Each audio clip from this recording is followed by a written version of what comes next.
And welcome again to Warriors Fast Break here on HBC TV 25. I'm Justin Barrientos. Thank you for joining us, and we'll start off by talking women's basketball and head coach Scott Ballard. And a successful weekend for you, 2 wins, but I don't want to put words in your mouth. So what were your thoughts of the weekend's games? Well, first of all, this is 4 games in a row that we've played against some kind of zone.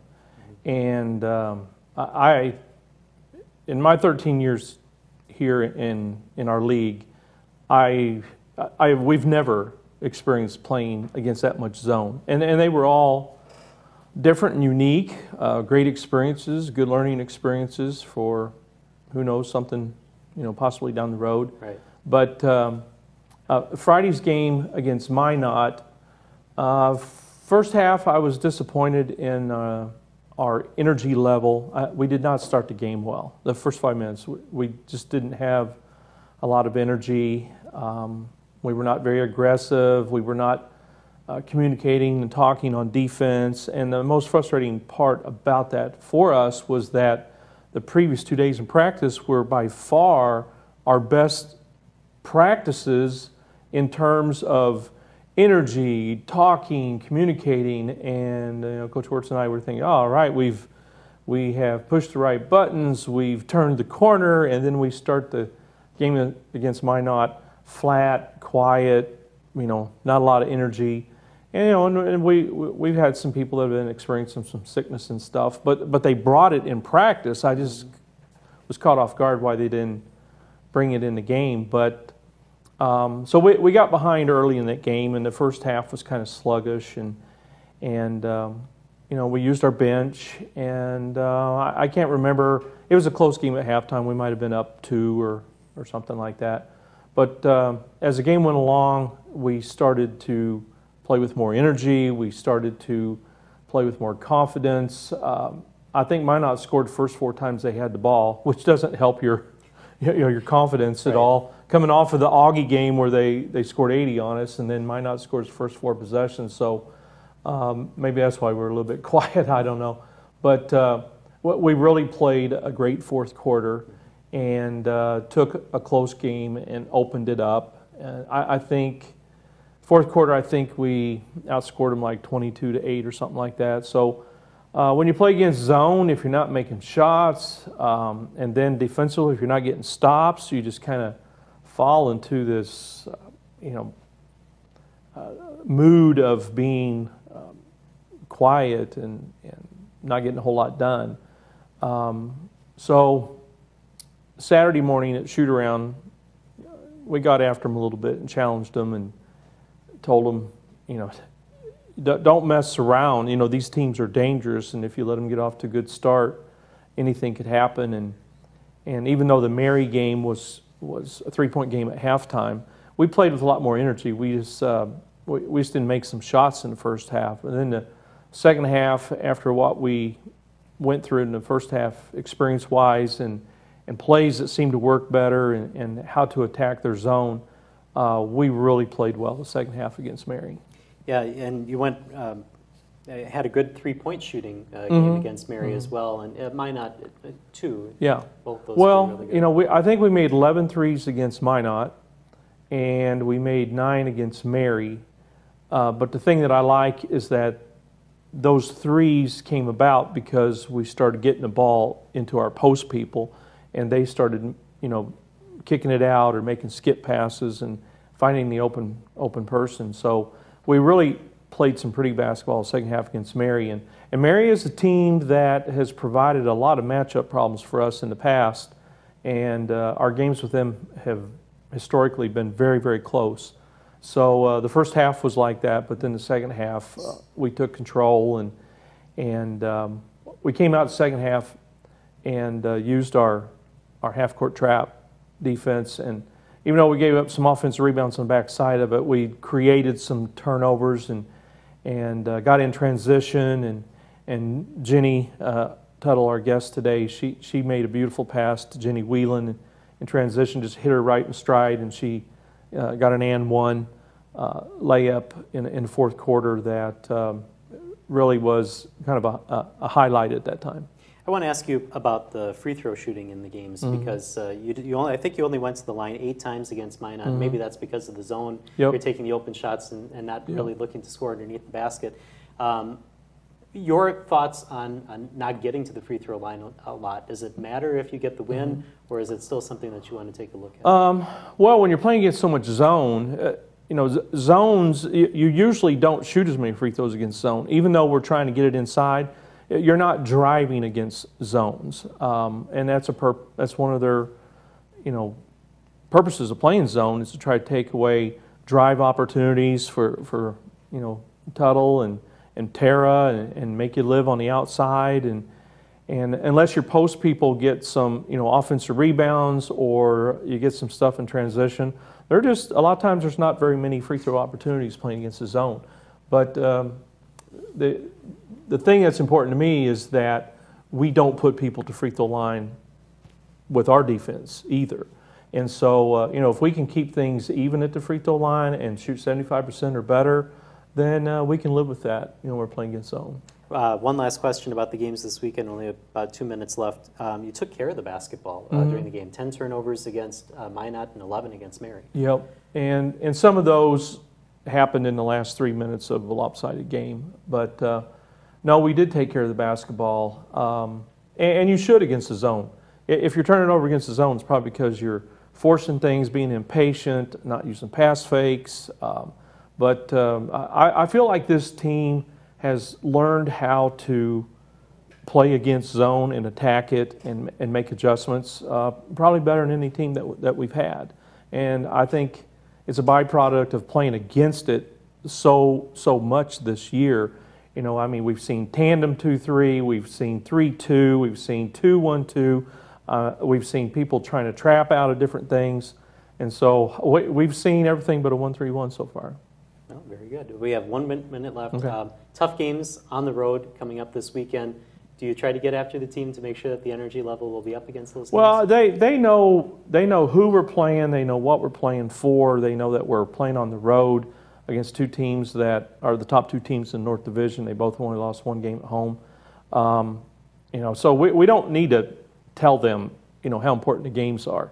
But it's a great opportunity. These are fun games. These are big games. They are pressure games. They are intense games. They are challenging games. And we've made these games big games because of how good of a season we've had so far and where we're at in the standings. All right, we need to take a break here on Warriors Fast Break. When we come back, Jenny Tuttle will be our guest right after this.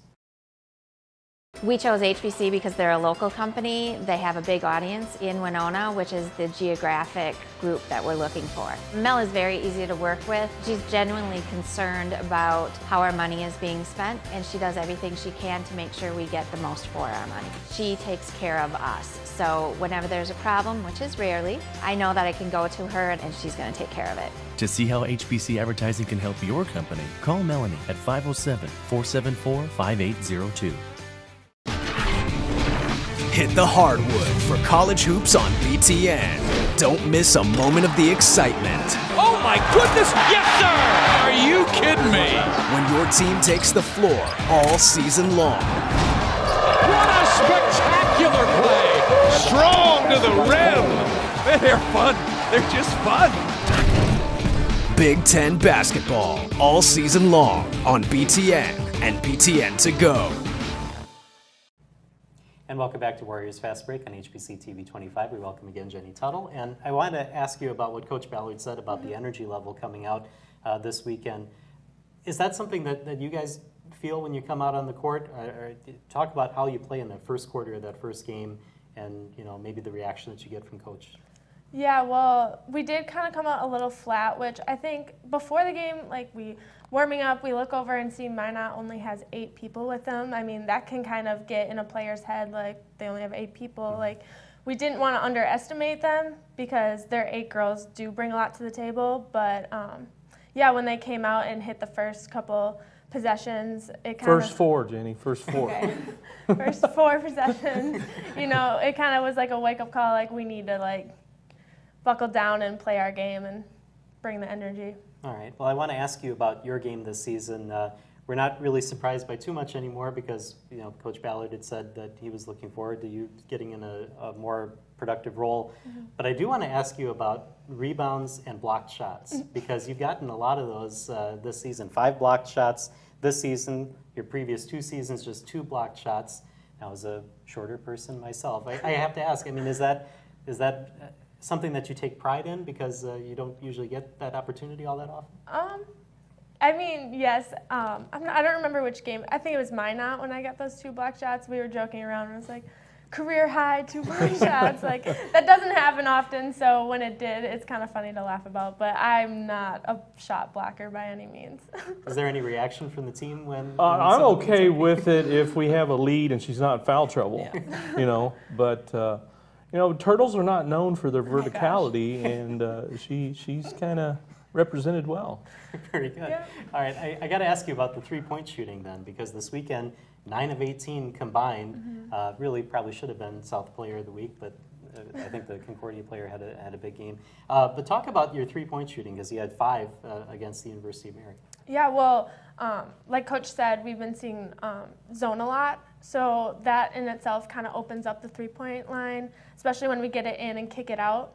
So, I mean, I guess the opportunity presented itself quite a bit this weekend, and we're just feeling good. When you get on that kind of a hot streak, what do you have to say to yourself to say that, well, maybe I shouldn't put it up every time that I touch the ball or that? Honestly, if it's a good shot, I'll take it. If I can get someone else open for a better shot, I'm going to look for that first. Okay. How much does it energize the rest of the team when someone gets on a hot streak like that? I don't know. We've not had too many. The thing that I'm impressed with Jenny's game and the 3-point shooting is that she gets it within the offense. You know, we're not running special things for her. She's getting it within the offense, but she made some difficult shots when the clock was running down, and you know, there was just a ball screen. She hit in the first half against I think it was against Mary. She hit a deep step back 3. Off the bounce because the clock was like down to 2. There wasn't time to do anything else. So, you know, she was forced to take, you know, 2 or 3 late clock shots like that. But then the rest of them just came within the offense. And there were a couple of times that she should have pulled the trigger and she didn't. And, you know, I remember reminding her, it's like, don't pass that shot up in the corner. But, you know, she just... she lets the offense come to her. She doesn't force things, and she's ready when it does present itself. All right, let's talk about the games coming up this weekend. Obviously, as we said, they're pretty big games, and you don't need to be reminded of that, but what's your mindset coming into this weekend? I mean, obviously, they're huge games, and as a senior, it kind of is starting to set in that the season is coming to an end, and we want to finish strong, and winning these 2 games this coming season this coming weekend would be huge. All right, the last question then, as you said, senior, do you have any moments that have kind of stuck out to you as you kind of look back on your career? Like, as a player? As a player, sure. I mean, this whole season has just been more than I would have expected of myself, and I'm very proud, and I love the team more than anything, and we wouldn't be winning like we are without every single person on the team. So it's just fun to be able to play with my best friends every day and hoping the clock slows down a little bit. All right, well, thank you for joining us. Thank and you. Good luck this weekend to you Thank guys. We're going to take a break here on Warriors Fast Break. When we come back, we'll talk men's basketball here on HBC TV 25. Cost Cutters of Winona presents Making the Grade. Catch all the spotlight happenings in the Winona School District 861, featuring interviews with students and faculty members. Tune in to Making the Grade on HBC TV 25 at 7 a.m. and 4 p.m. Monday through Friday. Check your listings for additional weekend times. Presented by Cost Cutters of Winona, located at the Professional Building in the Winona Mall Annex. Now you can watch Travel Channel anytime, anywhere, live or on demand. You hear that? Wow, this is amazing. I want to cry. It's so good. Simply download the free Watch Travel Channel app on your favorite devices. Oh, look at that. Look at that right there. And start enjoying your favorite Travel Channel shows. This is so good. Even when you're on the go. Come on, let's go. Absolutely incredible. Download now.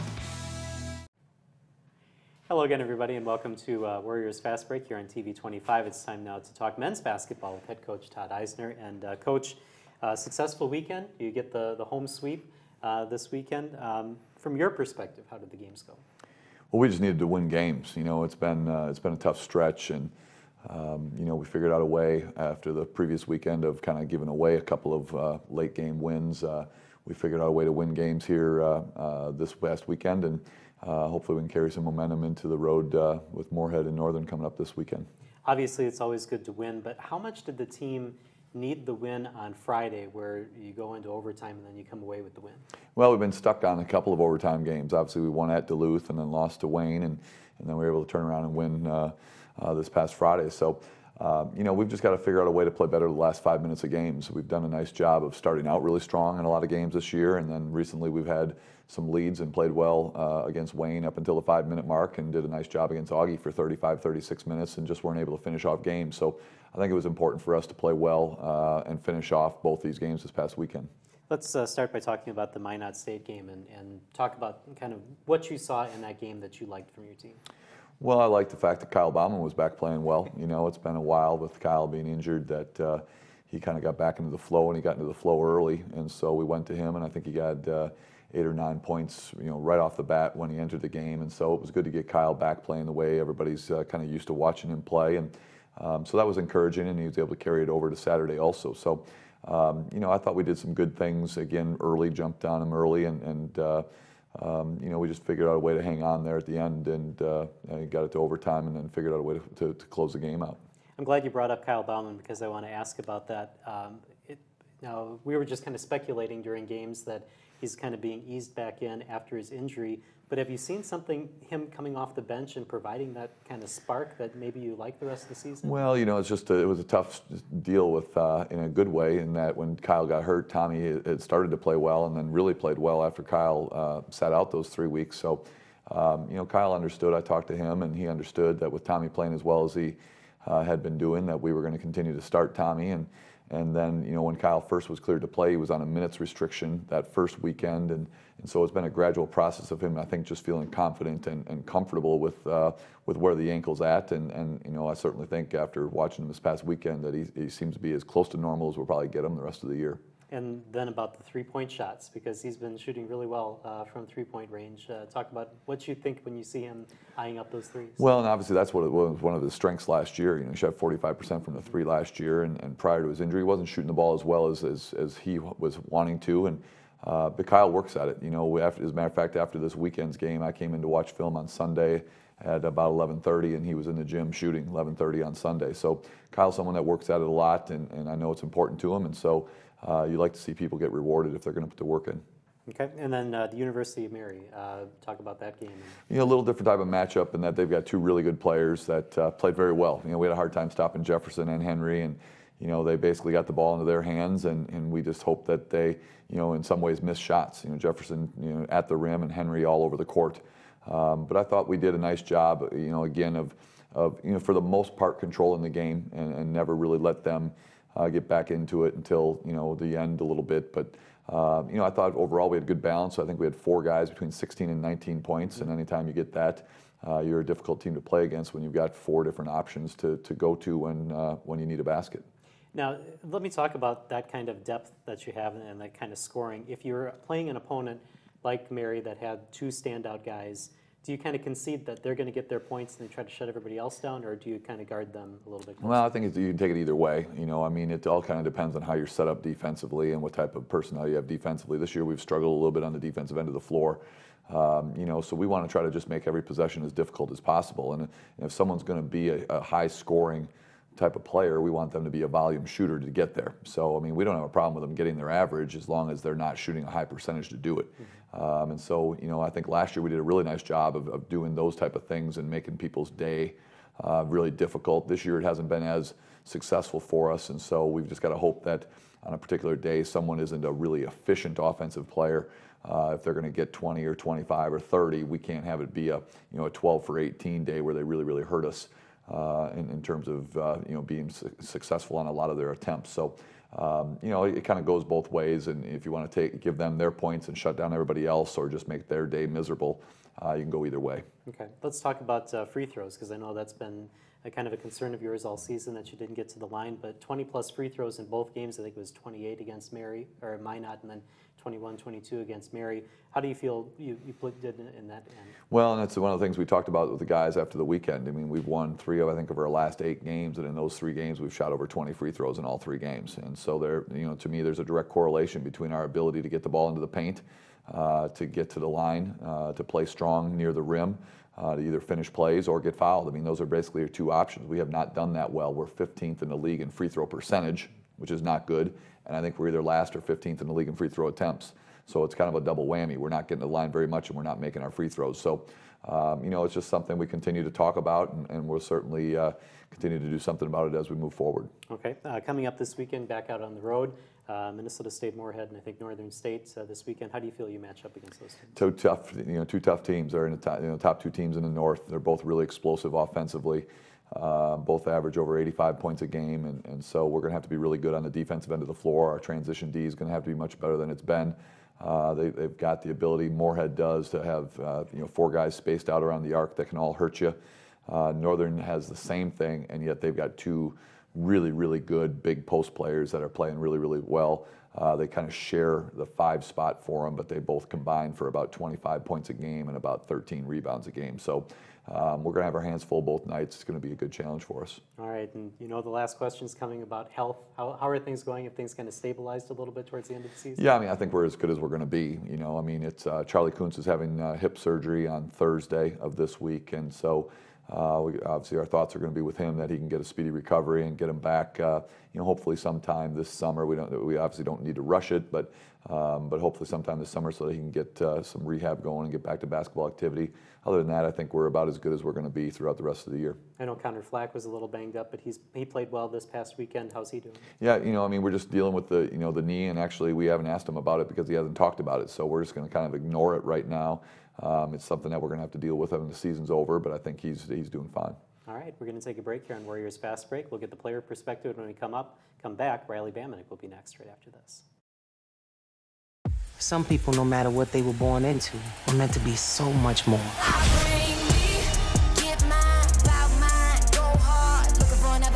We got the makings of a supergroup.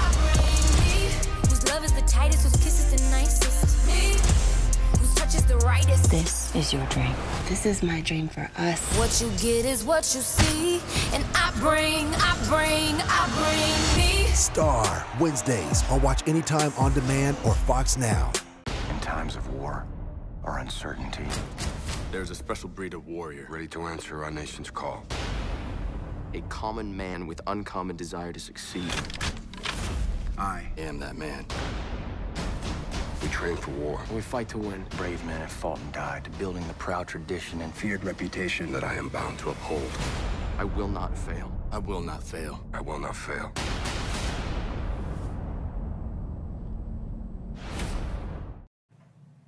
And welcome back to Warriors Fast Break. Time to talk to Riley Bamanek. Thanks for joining us. Thank you for having me. Yeah, let's talk about how this season has gone, because obviously it's been kind of a difficult season, highs and lows all over the place. From your perspective, from a senior perspective, how have things gone this year? I mean, you always want to win more. I mean, I think we've struggled on just doing some of the basic things all year, especially from the basketball side. But I mean, we have a great group of guys. I mean, it's fun to play with. I mean, hopefully we can, this last month here and then the conference tournament, maybe make a little run at it. And you never know what happens. I mean, I think we have the talent and the pieces to really do something, but we just got to put it together. And I think if we could make an interesting run at the last month of the year. How much do you and Josh and Kyle and all the seniors, Isaiah, everybody else, I don't want to leave anybody out, but how much do you, at this point of the season, kind of lock down and say, you know, hey, this is what we're facing, these are our last games? I mean, actually, it's a great example. I mean, this weekend, Coach kind of put us 4 seniors in, and then Corey kind of is a senior too, and then just said that we're riding it with you guys. This is your game. We're going to win it or lose it with you guys. So, I mean, that's kind of like, I think where we're at right now, where we just got to lock in. I mean, Kyle's back now, so, I mean, there's 4 of us seniors, a couple of underclassmen. We just got to try to carry it, the 8 of us, and hopefully do the best we can and see what happens, lay all the chips on the table. All right. Coach, what do you look for Riley as a senior, kind of in a leadership role? Well, I think Riley did a great job this offseason. Riley and I talked in the spring, and you could really tell, I thought, a noticeable difference in Riley's physique, you know, a little bit. I thought Riley did a great job of physically changing his body some this off season and got in better shape. You know, we always joked about last year running the ladder in our conditioning, and it's not a lot of fun. I don't think Riley thought it was a lot of fun in his first year, but Riley figured out a way this year he made every time, all year long. And so Riley made a big commitment. I saw him in the gym a bunch this summer, you know, working out with one of his buddies, and I think he did a lot of productive things this offseason to give himself the best chance to have a good senior year. He's having a very good senior year. I know how important winning is to Riley, and I know that's something that he would certainly like us to be doing a better job of, and that's one of the things I feel the worst about is I think I've got 4 really good seniors, and so it hasn't been the best 20 games, but we'd like it to make it the best 6 to 8 to 10 to however many more games we get a chance to play here at the end of the year. All right, let's talk about this conditioning a little bit. It's something I don't get to see, the fans don't get to see. What are some of the things that you have to work on during the off-season? Especially in the off season, you try to do. Especially me, I try to do like basketball 5 days a week, and then you have to come in and run, and that's something I really wasn't expecting the year before. But this year, I made a commitment trying to run 2 or 3 times a week, and then we have a lifting program. Our strength coach gives us 3 to 4 times a week, so it's actually a pretty big commitment. So a bunch of conditioning, and just got to kind of focus on doing it just to get yourself in the best shape in the fall to make the fall the easiest it can be. And then there's another program that Winona State has kind of implemented over the past couple of years. Connie Mattil has been involved in that. How has that kind of helped you? That just, I mean, actually, it's pretty funny that you say that. I'm probably one of the least flexible persons. I get a bunch of crap from all the coaches I have, but me and Connor Flack are, so probably it's actually helping us the most, just getting our hips and everything just loose and trying to stay as fresh as we can at the last month of the year. Okay. Now, I don't want to bring the conversation down here, but I have to ask about the previous week and the Augustana game.